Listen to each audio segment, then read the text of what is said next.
Something I was studying not too long ago was a story in the Qur'an that I find particularly interesting and unique. It's a story that occurs at the end of Surah number 18, Surah Al-Kahf, and it's the story of Dhul-Qarnayn. There's a figure, a mysterious figure named Dhul-Qarnayn. The first observation about this person is that there is no real understanding of who he was. There are theories about who he was, but there is no conclusive evidence as to who this person was. And that raises the first question, why wouldn't the Qur'an just come out and say who he was? Why just give us this title and not tell us? Allah also mentions, the book also mentions that he traveled east, he traveled west, and he went between two mountain passes.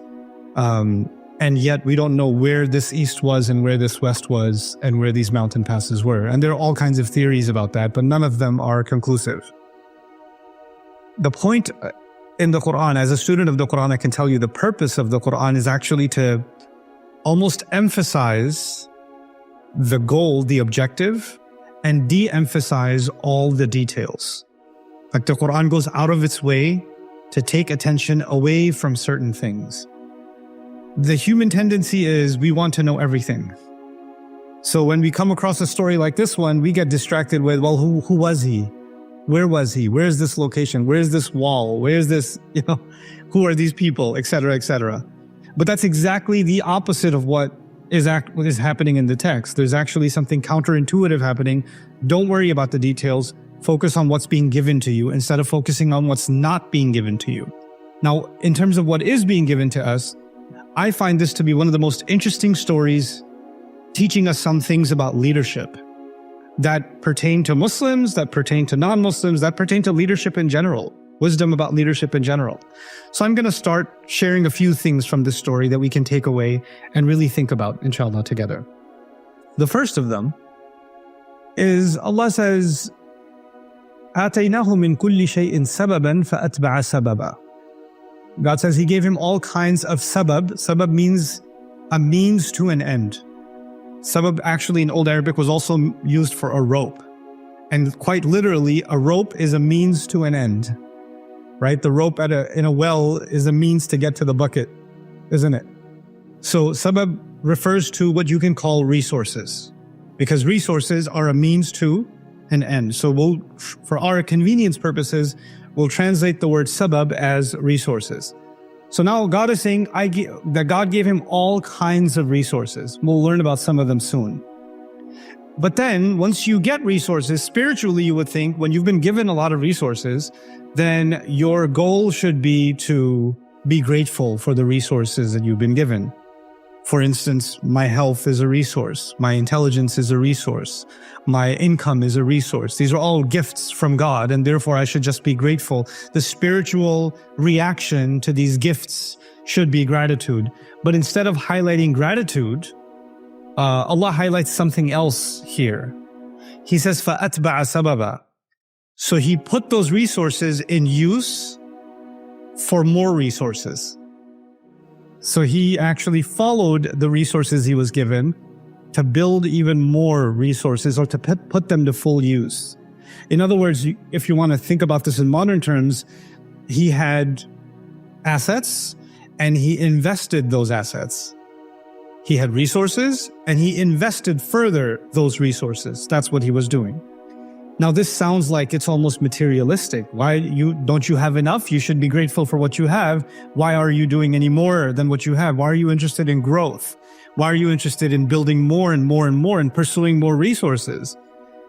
You find the answer to that elsewhere in the Qur'an, where Allah says about Dawood, there's few people in the Qur'an that are extremely wealthy and powerful, right? So there are figures in the Qur'an that are very poor and powerless. And there are figures in the Qur'an that are very wealthy and powerful, and Dawood is one of them. Wealthy and powerful. He has kingdom, vast kingdom. And Allah says something interesting about Dawood. He said, "I'malu ala Dawuda shukra."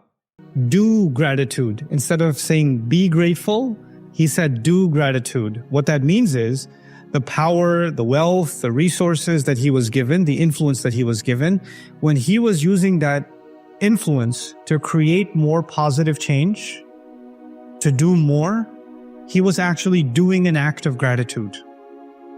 Now let's step back before we go any further in the story. The principle here is that I have been given certain talents in life. I've been given certain opportunities in life. I've been given certain pathways in life that have been made open for me. If I am to make the most of them, think of each one of those opportunities, those resources as an investment, and I make the most of them to do more good for myself and to do more good for others around me, then I'm actually doing an act of gratitude. If you have a brilliant mind and you're not putting it to use, you're ungrateful. If you have incredible, business acumen and you're not putting that to use, you're being ungrateful. Gratitude is actually about maximizing what I have and really putting it to work. Even if in the world of business and material resources, as is the case of Dhul-Qarnayn, we're not just talking about giving charity. He's interested in just going out there. Now, so what do we find? فَأَتْبَعَ سَبَبًا حَتَّى إِذَا بَلَغَ actually, even before that, Maghrib al-Shams. So he reaches the west. And when he gets there, he finds that there's a people here. And when he meets these people, قُلْ لَا يَا ذَا الْقَرْنَيْنِ إِمَّا أَن تُعَذِّبْ وَإِمَّا أَن تَتَّخِذَ فِيهِمْ حُسْنًا. He meets these people, he's never met them before. He's in a new civilization. He's going somewhere he's never gone. In other words, he doesn't know if he's going to find wealth. He doesn't know if he's going to find death. He doesn't know if this is going to be a failed venture and he'll find nothing. He doesn't know. He's just going out there. What we do learn about this person is he actually has a kingdom. We do learn that. He's a king. And a king has defined borders, doesn't he? But the Qur'an is clearly saying he left his borders. He left, he went somewhere else. In pursuit of, and the Qur'an also tells us, in pursuit of what? In pursuit of resources. In pursuit of more resources. And then when he goes out there, he meets these new people. And now they're he's engaging with them. Some of them come to him and they see obviously that he's a king and they're trying to impress him. And obviously the people who try to impress him first, probably politicians. So they go and they try to put in a good word to see if they can get some favor. And he issues a policy. It's a pretty amazing policy. He says, أَمَّا مَنْ ظَلَمَ فَسَوْفَ نُعَذِّبُهُ وَأَمَّا مَنْ آمَنَ وَعَمِلَ صَالِحًا فَلَهُ جَزَاءً الْحُسْنَى وَسَنَقُولُ لَهُ مِنْ أَمْرِنَا يُسْرًا. He says, okay, so I've come here. I'm claiming this territory. And it doesn't matter how much you impress me with your speech. Whoever does wrong will be punishable. So it's not your words that are going to get you out of trouble. If you're doing something wrong, there will be consequences. And whoever does good, they're not doing good. And he doesn't say, whoever does good, I will reward them. He didn't say that. Because you would expect the opposite, right? If you do wrong, I'll punish you. If you do right, I'll reward you. He doesn't say that. He said, whoever does wrong will be punished. And whoever does right, well, God will reward them.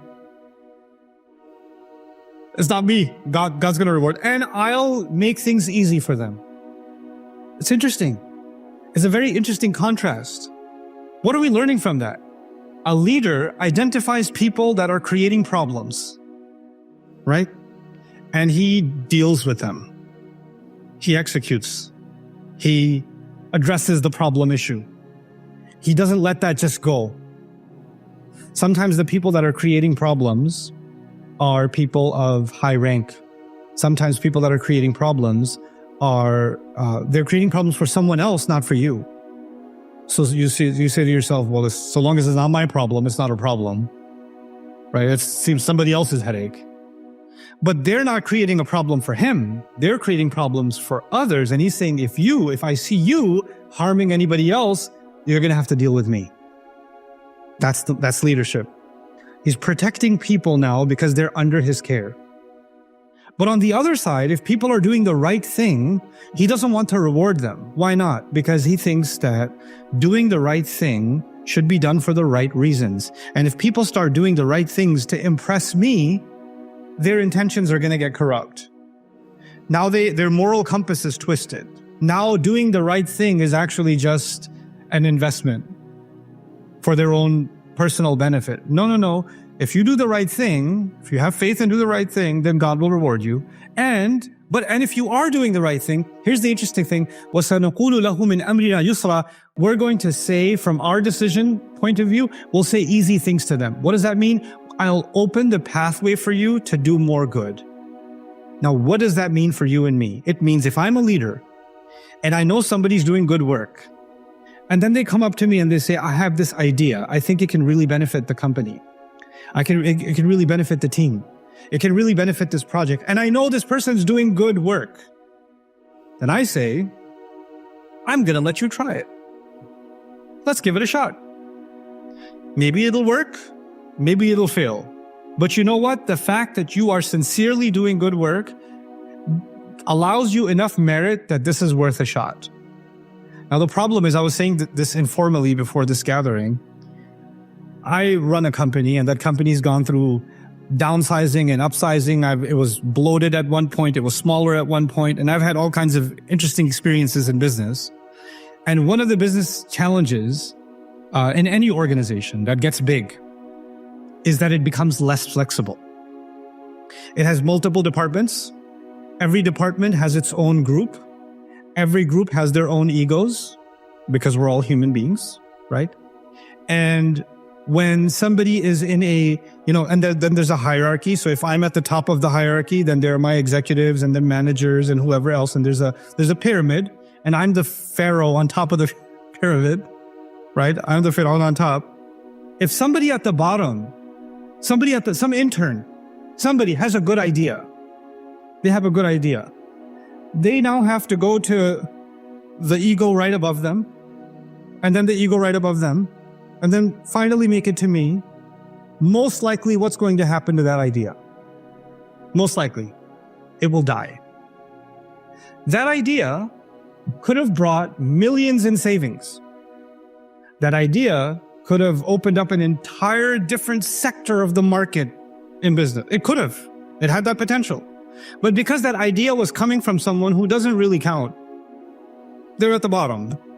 Or that idea was being presented by someone that other people feel insecure about. Because when somebody starts working really hard, they start making other people that are not working hard look bad.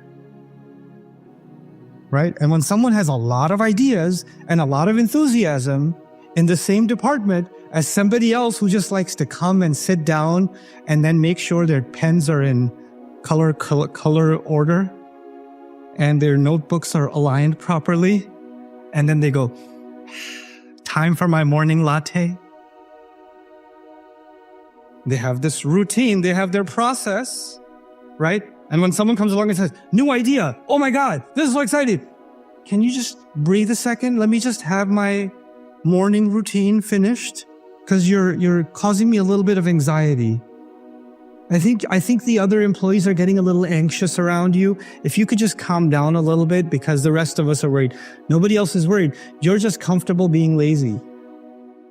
And now you're insecure about someone who's not being lazy. And so the one who actually has energy and enthusiasm is being quietly, directly, sometimes indirectly being encouraged to not be so active, to not have that many. Nobody really needs to hear your ideas, okay? I graduated from this university. I have a master's degree. I have 20 years of experience. And believe me, that's not a good idea. No, I don't believe you. I don't believe you. The reason you're saying that is because you're scared that new ideas can come and take hold. And if new ideas take hold, change might come. And human beings sometimes, they're not interested in growth. They're not interested in exploring new territory to use the resources to their maximum ability. Sometimes human beings just want things to stay exactly the same, because you're comfortable with familiar. The familiar is comfortable. The new is uncomfortable. What is leadership? Leadership is, I'm going to explore new territory. What else is leadership? I'm going to find people that are trying to do good things, and I'm going to make their pathway easy for them. So that what I'm doing at the top, I'm also allowing that to happen at the bottom. I'm creating that avenue. And of course, that is trial and error. Most new ideas fail. That's a reality. That's the reality of new ideas. Most of them fail. But if you create a culture of, we're going to explore, we're going to improve, we're going to energize, there's actually a connection being made between the top and the bottom as if they're thinking the same way. Fatba'at. So this is the first place he stopped. He made 3 stops. Many of you know the story. He made 3 stops. The second stop is even more interesting. He gets somewhere where the sun rises, matla'i shams, and he finds people, lam naj'al lahum min duniha sitra. He finds people that are so backwards, they're so primitive, they don't even know basic architecture. So they don't even have roofs over their homes. They don't have a way of protecting themselves from the open sun. That's how backwards they are. That's how primitive they are. So we already know his policy for the first place he went. He went and he said, this is my policy. People that are making trouble, I will deal with them directly. And people that are doing good, I will make ease for them. I'll open the pathway for them. What's his policy going to be now? Allah says, كَذَلِكَ. He just let them be as they were. He left them alone. These people were so behind that right now, there's no point giving them any instructions. They don't even understand the basic instructions of how to save themselves from the blazing sun. Some projects are failed before they even begin. You should learn to cut your losses and move on. كَذَلِكَ. He let it go. He didn't say, no, I'm going to bring civilization to these people. I'm going to first teach them how to speak properly, then I'm going to teach them how to build, then I'm going to do this, then I'm going to do da-da-da. No. Maybe I'll come back in 20 years, maybe they've advanced. This is too much. This is too much of a learning curve for these people. I don't have the resources to bring them that far up. I know my limits. I'm not here to save the world. I know what I can do and I know what I cannot do. These people, beyond my scope of ability. Incredible lesson in leadership, isn't it? I know what is beyond my ability. I know what is a hopeless cause. It's okay, I don't have to destroy resources, time and energy working on something because I have too much of an ego to think I can change everything everywhere. I can't. I don't have that ability. So I'm just going to let this one go. I'm going to not push. كذلك. وقد أحطنا بما لديه خبرا. Okay, that's 2 stops, and there's a final stop. He goes to this third place. What was amazing about this third place is he meets people. كادوا لا يكادون يفقهون قوله. He meets people that almost couldn't understand a single word he was saying, which means he could barely understand a single word they're saying. Which means he went to a place of a completely different culture, a completely different language, a completely different civilization from his own. And because we already know he travels outside his own local area, right?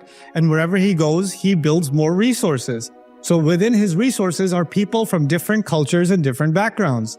There's a diversity in his team of different languages and different backgrounds. So somehow, as you travel the world, languages, they connect with each other, right? So there's lots of Arabic words in Bahasa Malayo, for example, right? Because languages travel.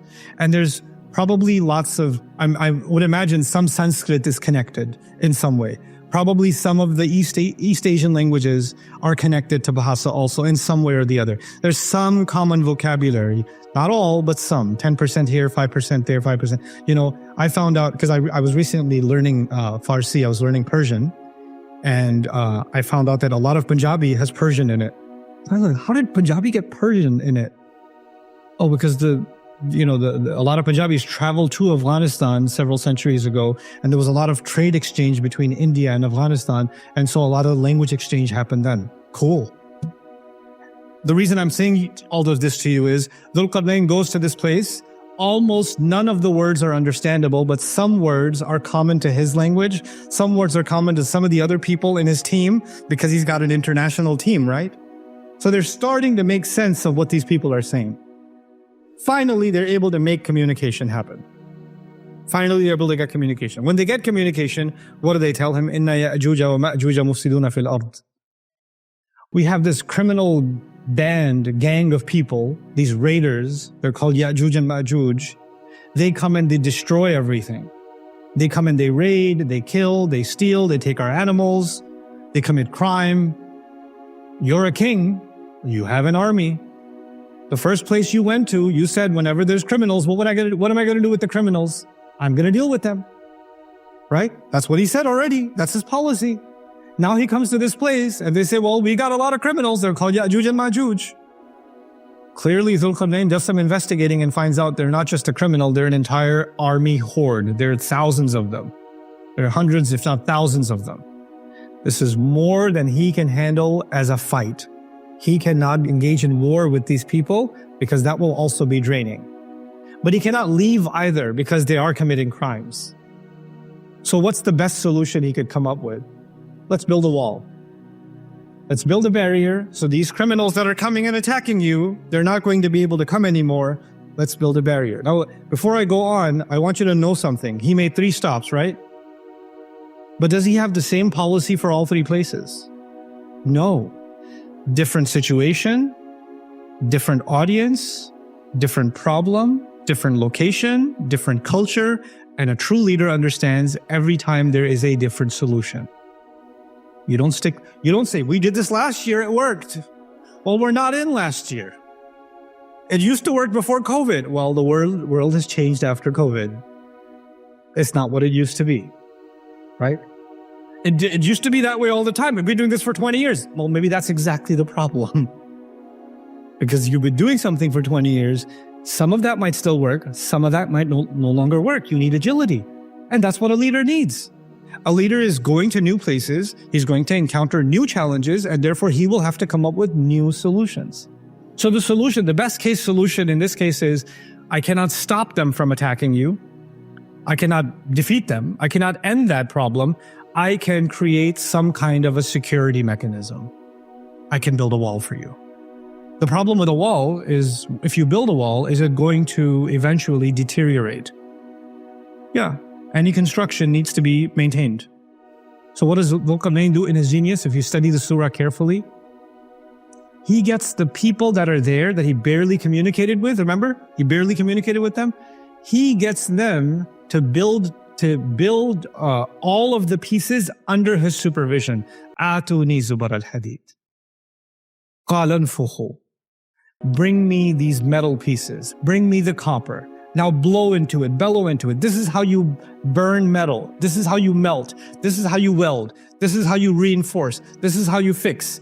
In other words, I'm going to build this wall for you. Maybe those attackers will come. They'll start trying to break the wall. And every time they do damage to the wall, you should have the ability to do the repairs also. Because if I just build it for you and walk away, then it's a temporary solution. But if I teach you how to build it, and therefore also how to maintain it, isn't he doing something called empowerment? Isn't he doing something called training and development? Isn't he creating independence for these people? That's what he's doing. And he's saying, so long as this lasts, it lasts. But this is his contribution. So you find that he is actually coming up with different solutions. And in it, I find it's a pretty amazing philosophy for leadership. There are situations in which the best you can do is defense. Just build a wall. That's all you can do. The problem's too big. There are situations where you cannot always be the one to find the solution. You have to empower people. They have to find the solution. They have to go and look for the answer. Or you have to give them enough training that they can operate independently. They can do that. There are other situations that are too big of a problem and they are outside the scope of what you can do. Walk away. It's the best you can do. There are other situations where you know clearly there are problematic elements, toxic elements within. And it is your responsibility to identify them, to investigate them, and to deal with them accordingly. And then as a leader, I'm working backwards. It's your responsibility to find people that actually are doing good work and that have good ideas or can move things forward, can move the needle forward. And when it doesn't matter what rank they come from, what degree they have, what level of the organization they're in, there needs to be a culture in the organization, any organization that wants to flourish, where people that are doing something good, the path for them to pursue that potential is opened. سَنَقُولُ لَهُ مِنْ أَمْرِنَا يُسْرًا. The path needs to be opened. And when that happens, people feel truly invested. Now that I've shared some things from the story with you, now I'm going to wrap this up, inshallah, and share some personal experience with you. Bi'idhnillah. Some things you only learn the hard way. So studying Qur'an is the easy part. Life lessons, now that's the hard part. So in my history, I've been an employee in my career. And then for a long time, almost 20 years now, I've been an employer. So I've had all kinds of employees. And I've had really interesting experiences with my employees.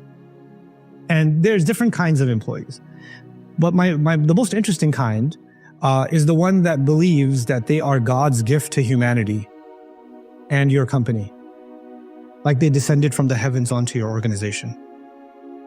And they do not have to do anything.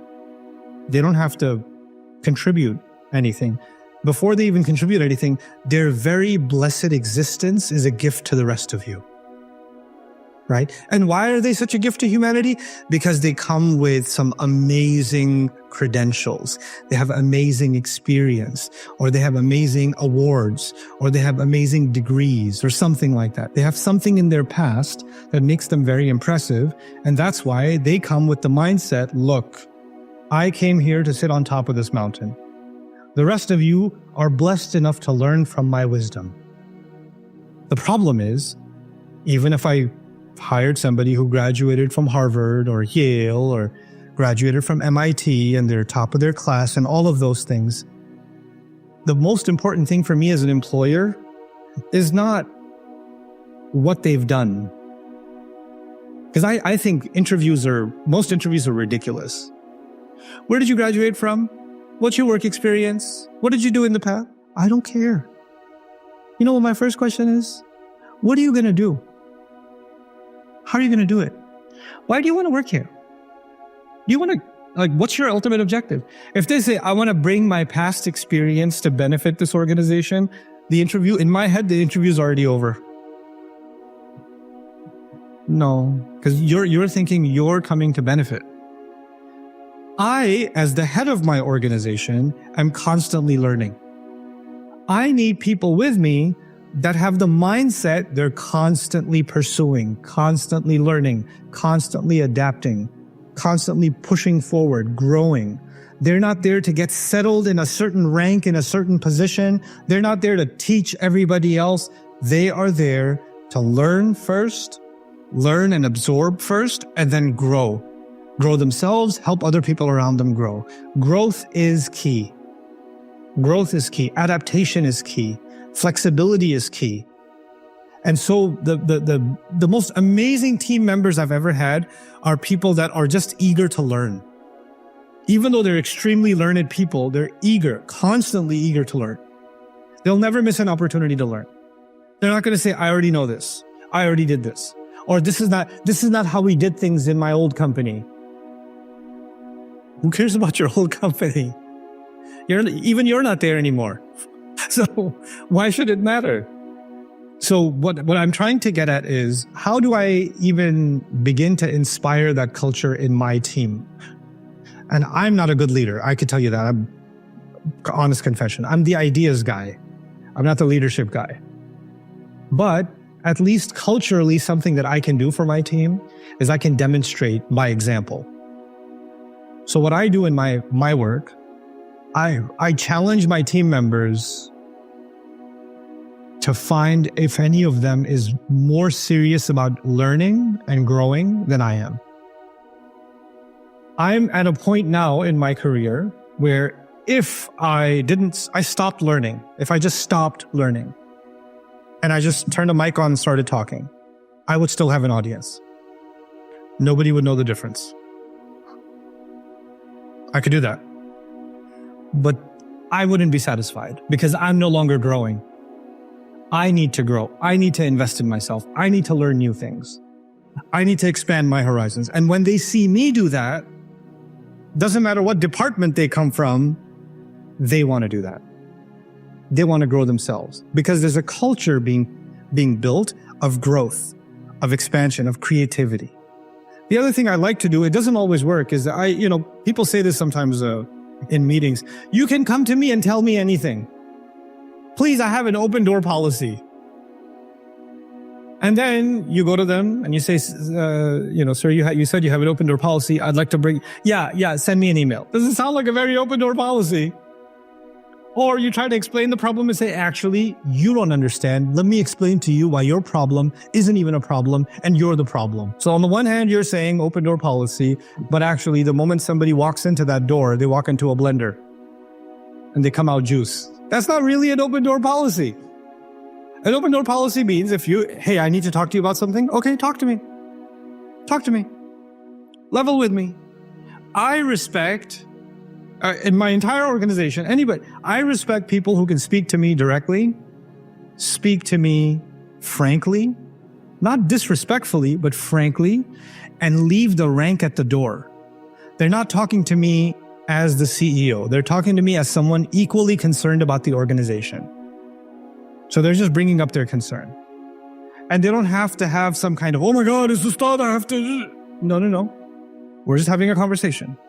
The conversation isn't about my ego. It's not about respect. It's about the work. And here's what's working and here's what's not working. I want to create the culture where those conversations can happen without anybody's ego being hurt, without anybody feeling bad. Because statistics tell us most of our lives we're spending at work.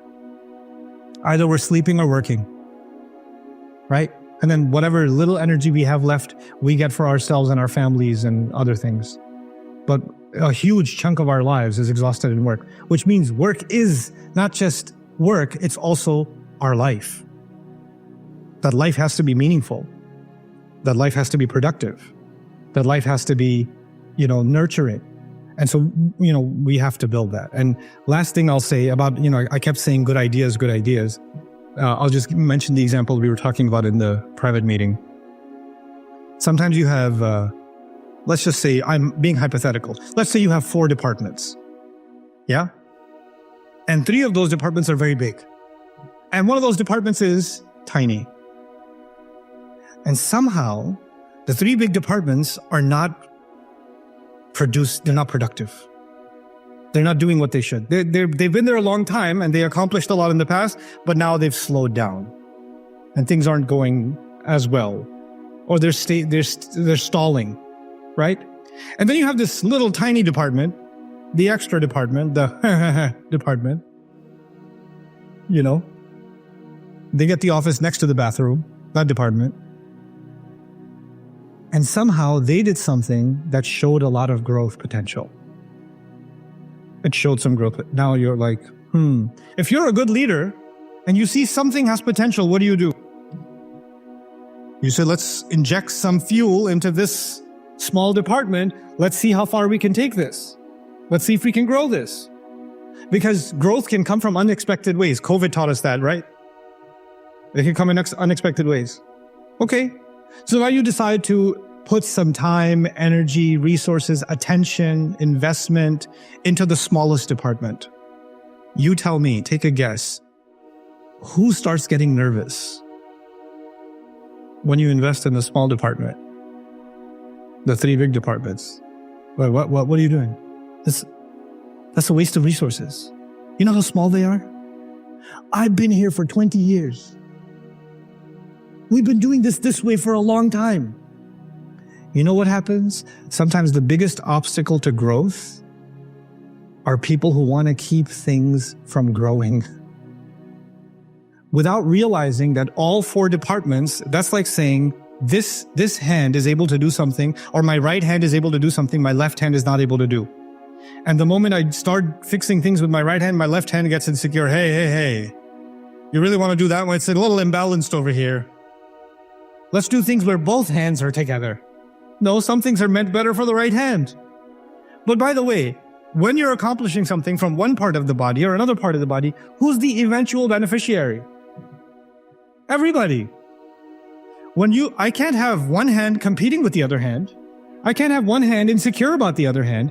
So an organization cannot fully function if parts of it are insecure about other parts of it. Parts of it are jealous of other parts of it. Parts of it are seeing themselves as competition with other parts of it. Healthy competition is fine. But when we create that kind of an internal culture, we are actually destroying the organization from within. We're hurting the organization from within. Creativity should be celebrated. Successes should be celebrated. Investments should be made where they are most fruitful. And investments should discontinue where Dhul-Qarnayn says, I can't help here. You should know when to quit. You should know when you're putting time, energy, resources in something and it's just not going anywhere. You need to know, hey, I know it's going to hurt some people's feelings, but we got to go. We can't do this. That's leadership. So I pray that some of these concepts are of meaning to you, inshallah. Jazakumullahu khairan. Assalamu alaikum wa rahmatullahi wa barakatuh.